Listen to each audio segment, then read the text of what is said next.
Hindi ito isang video tungkol sa pakikipag-date. Tungkol ito sa isang bagay na mas malamig.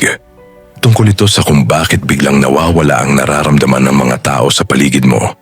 Walang kislap, walang alitan, walang kuryosidad, kundi buwawa.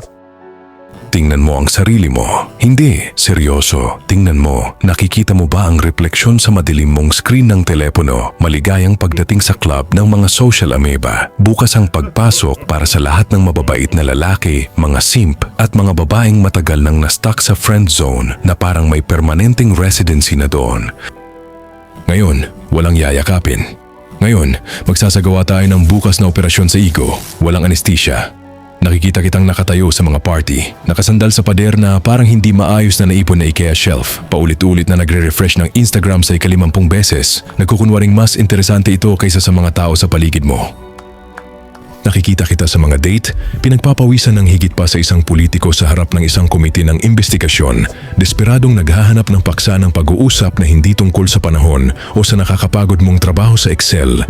Bakit ka natatalo? Bakit ang iba ay parang dumudulas lang sa buhay na nakokolekta ang mga promosyon, numero ng telepono at libreng inumin habang ang tanging nakukuha mo ay isang abiso na malapit nang mag-expire ang iyong Netflix subscription dahil hindi mo naiintindihan ang mga patakaran. Akala mo ang social life ay parang Disney movie kung saan sapat na ang mabuting puso para lumuhod ang mundo sa iyong harapan. Kalokohan. Ang mga relasyon ng tao ay digmaan. Isa itong gubat at ang gabay mo sa gubat na ito ay si Robert Greene, isang tao na mas nauunawaan ang kalikasan ng tao kaysa sa pagkaintindi mo sa laman ng iyong sariling refrigerator. Isinulat ni Greene ang The Art of Seduction at hindi, kayong mga walang modo, hindi ito isang manual kung paano makuha ang isang tao sa kama sa loob ng 3 minuto. Ito ang Biblia ng impluensya. Dahil ang pangaakit ay hindi sex, ang sex ay isa lamang posibleng katapusan, ang pangaakit ay kapangyarihan, ito ay psikolohikal na judo. Ito ay ang pagpapagawa sa mga tao ng gusto mong gawin nila, habang kumbinsido sila na ito ay sarili nilang napakatalinong ideya. Kung iniisip mong ito ay immoral o mapanlinlang, patayin ang video at bumalik sa panonood ng mga meme ng pusa.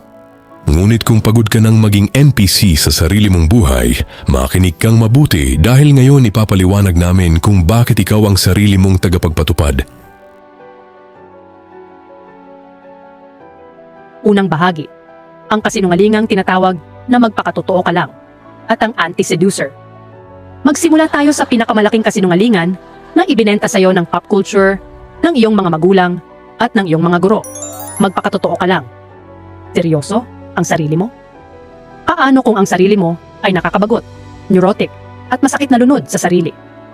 Dapat ba nating ipagdiwang iyon? Si Greene ay prangka. Ang pagiging sarili mo ay ang pinakamaikling landas patungo sa kalungkutan. Ang pagiging sarili mo ay nangangahulugang papasok ka sa isang silid at kikilos kung paano mo man nararamdaman. Pagod ka, kaya nagrereklamo ka. Gutom ka, kaya mainit ang ulo mo. Wala kang tiwala sa sarili, kaya daldal ka ng daldal. Iyan ay anti-seduction. Iyan ay nakakadiri. Hindi ikaw ang gusto ng mga tao. Gusto nila ay pantasya. Gusto nila ng mas magandang bersyon ng katotohanan. Gusto nila ng teatro. At dito pumapasok ang anti-seducer. Ang taong naglalakad sa loob ng silid at agad na nagpapababa ng temperatura ng 10 degree. Ilarawan mo ito. Nasa isang date ka. Ang ibang tao ay nagsimulang magreklamo tungkol sa kanilang kalusugan, sa kanilang ex, o mas malala, nagsimulang pangaralan ka. Nararamdaman mo yon? Iyan ang iyong libido na nag-i-impake ng mga bag nito at nangingibang bansa sa ibang bansa. Iyan ang anti-seducer. Nagbanggit si Greene ng ilang uri. Gumawa tayo ng mabilisang pagsusuri sa sarili. Baka may makilala ka sa loob ng salamin. Una, ang karaniwang narcissist. Nagsasalita lamang tungkol sa kanilang sarili. Kapag nagsasalita ka, hindi sila nakikinig. Naghihintay sila para sa kanilang pagkakataon na magsalita muli. 2, ang kuripot. Hindi lamang sa pera, bagamat ang paghahati ng barya sa isang date ay kalunos-lunos, kundi pagiging maramot sa emosyon. Takot magbigay ng kahit ano, isang papuri, isang ngiti, enerhiya. Nakaupo doon na parang isang block ng yelo at inaasahan kang magpakitang gilas. 3, ang moralista. Laging nanghuhusga. Pangatlong beer, hindi iyan malusog. Nakikinig ka niyan, masyadong pang-komersyal. Wala nang papatay sa pagnanasa ng mas mabilis kaysa sa pakiramdam na para kang nasa opisina ng prinsipal. Kung mayroon ka ng mga katangiang ito at maging tapat tayo, mayroon ka. Dapat mo silang alisin ng malupit. Ang pang-akit ay nagsisimula kapag ang panahon ng ako ay nagtatapos. Ikalawang bahagi, bakit ka napaka-unattractive? Ang sikolohiya ng pagkawala, absence. Naitanong mo na ba kung bakit tayo nahuhumaling sa mga taong itinuturing tayo na parang hindi tayo nakikita? Bakit ang bad boy o ang ice queen ay nakakaakit na parang magnet habang ikaw na may bukas na puso at 24 sa 7 na availability ay parang transparent?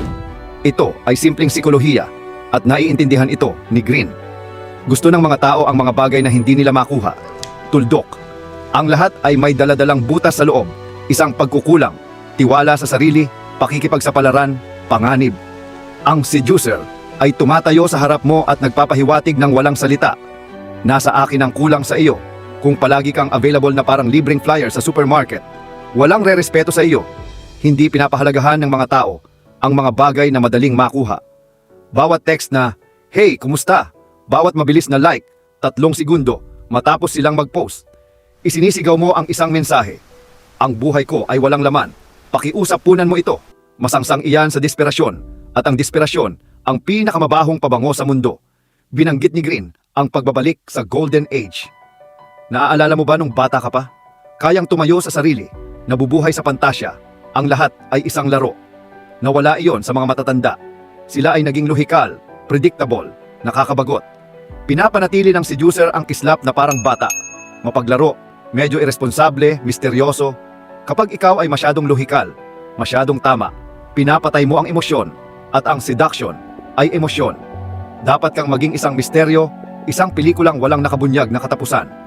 At ano ang ginagawa mo? Sa unang date pa lang, ibinubuhos mo na ang iyong buong kwento ng buhay, kasama ang trauma noong bata ka pa, at ang iyong plano sa pagre-retiro. Tapos na ang palabas.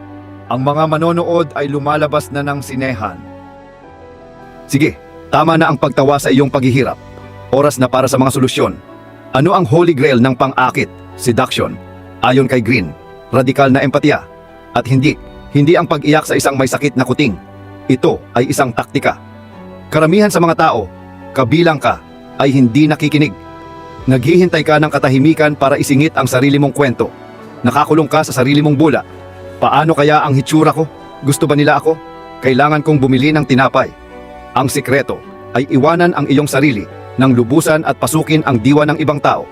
Magiging isa kang mandaragit na nagmamasid sa biktima, hindi para kainin sila, kundi para intindihin sila ng mas mabuti kaysa sa pagkakaintindi nila sa kanilang sarili.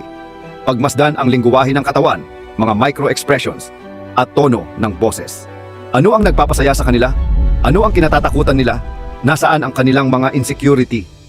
Nagbigay si Green ng isang simpleng halimbawa. Kapag may nakilala kang mahiyain na tao at kumilos ka na parang maingay na extrovert, masisira mo agad ito. Dapat kang makisabay. Dapat kang maging isang salamin. Lahat ng tao ay narcissist. Mahal natin ang ating mga sarili. Kung ang isang tao ay nakakaramdam na mas matalino, mas nakakatawa, o mas kaakit-akit kapag kasama ka, sila ay nagiging addict. Manipulasyon ba ito? Pepe ba ito? Pakiusap naman. Kapag ngumingiti ka sa amo na kinamumuhian mo, manipulasyon iyon. Kapag nagsusuot ka ng makeup o naka-fashionable na damit, iyon ay pag-aayos ng pananaw, perception management. Ang buhay panlipunan ay isang pagganap. Ang pagkakaiba ay, ang mga master ay naglalaro ng may malay at nananalo. Ikaw naman ay naglalaro ng walang malay at natatalo. Gusto mo ba ng totoong pag-ibig? Maganda yan, pero bago ang lahat, kailangan mo munang maging kawili-wili. Ngayon ay papasok na tayo sa master level. Ito ang bahagi kung saan ang mga nice guys ay napatatalsik. Sabi ni Green, ang pang-aakit, seduction, ay balanse sa pagitan ng sarap at hirap. Oo, hirap. Kung laging mabait ka lang, laging available, at laging sumasang-ayon, para kang muebles. Isang komportabling upuan na inuupuan ng mga tao, pero hindi nila kailanman pinapangarap. Para makaakit, dapat kang magtanim ng binhi ng kawalang katiyakan. Gusto ba talaga niya ako? Bakit mas malamig siyang sumagot ngayon? Ano ang ibig niyang sabihin doon? Bigyan ang mga tao ng puwang para mamiss ka. Sa mundong ang lahat ay isang click lang ang layo. Ang pagiging hindi laging available ang pinakamataas na uri ng luho. Mainit at malamig. Mainit na atensyon, pagkatapos ay distansya. Huwag sumagot ng mabilisan. Mamuhay ka. Kapag nagsimula na silang magtanong, ano kaya ang ginagawa niya ngayon? Nanalo ka na. Nakatira ka na sa loob ng ulo nila. ng libre. Ngunit nangangailangan ito ng tunay na tiwala sa sarili, tunay na buhay, at tunay na mga layunin. Kung ang tanging misyon mo lang ay makuha ang isang tao, masangsang ito sa desperasyon. At gaya ng naitatag na natin, ang desperasyon ay anti-seduction. Isummarize natin itong pagdiriwang ng katotohanan. Walang bagong inimbento si Robert Greene. Ipinaalala lang niya sa atin ang mga tuntuning namumuno sa mga tao sa loob ng libu-libong taon, mga tuntuning nakalimutan natin dahil sa mga smartphone at swipe culture. Ang pangaakit, seduction, ay hindi mahika. Ito ay isang kasanayang panlipunan, isang emotional intelligence na mas pinalakas. Ngayon, mayroon kang dalawang option. Option A, ma-offend. Mag-comment na ang video na ito ay nagpo-promote ng toxicity. Sabihing ang pag-ibig ay dapat simple lang at ang mabuti mong puso ay gagantimpalaan. Good luck na lang, magiging mahusay kang emotional support friend. Option B, tanggapin na ang mga relasyon ay isang sayaw. Minsan ikaw ang namumuno, minsan kailangan mong umatras. Itigil ang pagiging sentro ng universo. Magsimulang magmasid. Itigil ang pagsasalita, magsimulang makinig. Itigil ang pagiging masyadong halata, maging kawili-wili. Patayin ang anti-seducer sa loob mo. Lumabas ka, hindi bilang ang iyong pagod at matamlay na sarili, kundi bilang isang tagamasid, isang manlalaro, isang seducer. Pasukin ang kanilang diwa. Panoorin kung paano nagniningning ang kanilang mga mata kapag sa wakas ay naramdaman nilang nakikita at naiintindihan sila. Iyan ang kapangyarihan. At tandaan, ang buhay ay masyadong maikli para maging nakakabagot. Huwag kang maging nakakabagot. Iyan ang tanging kasalanan na hindi kailanman pinapatawad ng mga tao. Salamat sa panonood. Kung masakit, dapat lang yan. Ngayon, gumawa ka ng paraan tungkol dito. Over and out.